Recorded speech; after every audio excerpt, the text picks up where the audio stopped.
What is going on YouTube? Stipe here today with another video, and today I'm going to be talking about in this video on whether the REDEYE is actually worth it. So we're going to be talking about taking it from someone's perspective who deals with these questions every day and gets asked them very commonly.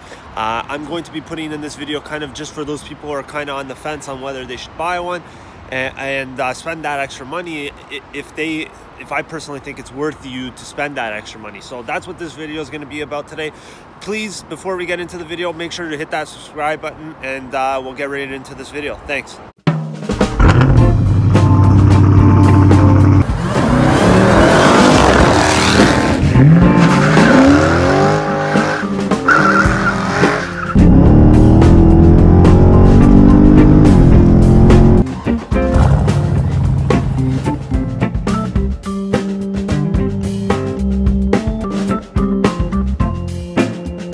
Okay, so is the REDEYE worth it? So pretty much in this question right there, if you're familiar with these vehicles, so what I'm comparing it to is the Hellcat now that has 717 horsepower and the new REDEYE that has 797 horsepower. So right off the bat, I'm going to tell you there is a noticeable difference between power in these two cars. There actually is, and a lot of people kind of say you're probably not going to even notice the difference in power.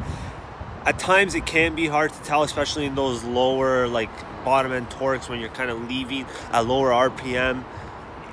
It's tough to notice the difference there, but when you're really getting on it and out there full throttle, you're going to see that there is definitely a difference, and that's probably where you should feel the difference for sure. So if you know anything, the motors are a tad bit different. There's a bigger supercharger as well. It's the Demon motor pretty much in the Hellcat REDEYE.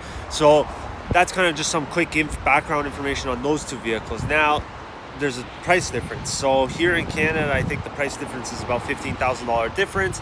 In the US, it's probably around 10, I'm gonna say, or 12. So is it worth spending that extra jump? To me personally, no, it isn't. Because again, you can modify the vehicle to get to those specs and actually surpass those specs and make a much faster vehicle. Now, I mean, you don't get that REDEYE name. The problem with the REDEYE that I have is it looks all exactly the same as a Hellcat, so there is no difference between the two. And a lot of people don't understand that there isn't a huge difference between the two, and they complained about it over and over again. So the biggest problem with me is that aren't going to want to spend that extra money to get into that vehicle just simply because they're so alike. Now, for the people who want to go to a car meet and be like, yeah, it's the REDEYE, this and that, you know, those are the kind of people who are going to end up spending that extra money. But personally, I wouldn't spend that extra money on this vehicle. Plus, your insurance will be higher. That's another thing. I mean, the insurance is going to be high no matter what, whether you get the Hellcat or the REDEYE. Insurance will be higher, worse on fuel.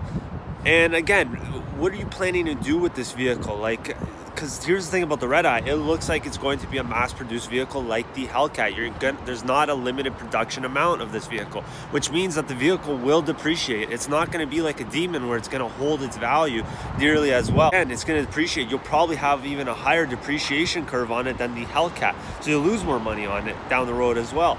So these are all things that I would factor in when buying that vehicle.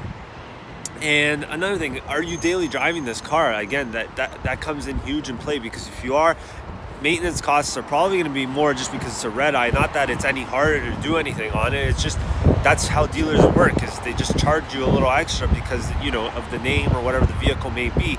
It happens all the time. We see it all the time happening. So that's my point today for this video. Let me know what you guys think, if you guys personally think it's worth it and whether you guys would do it. Another thing, if you are in the market for a Hellcat and you just want a Hellcat, you don't care, or a Challenger in general, right now is a great time to buy.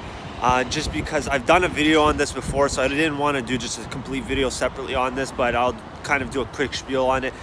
There's tons of 2018s left on people's lots right now, at dealerships' lots, just simply because, you know, some dealers over-ordered or whatever the case may be. But now's a good time because the 2019s will be coming in. You'll get a good price on those 2018s. As most of you know, it's just pretty common sense, but there are 2018s out there if you are wondering. Look on Auto Trader, look on Car Gurus, whatever. You'll see there's tons of different options as far as online markets to search those vehicles around, and make sure that you do look And thank you for watching the video today, guys. Please make sure to hit that subscribe button and subscribe to the channel. I love all the support I've been getting. I'll try and get to more videos for you guys out within the week, and we'll be back with more videos. Thanks.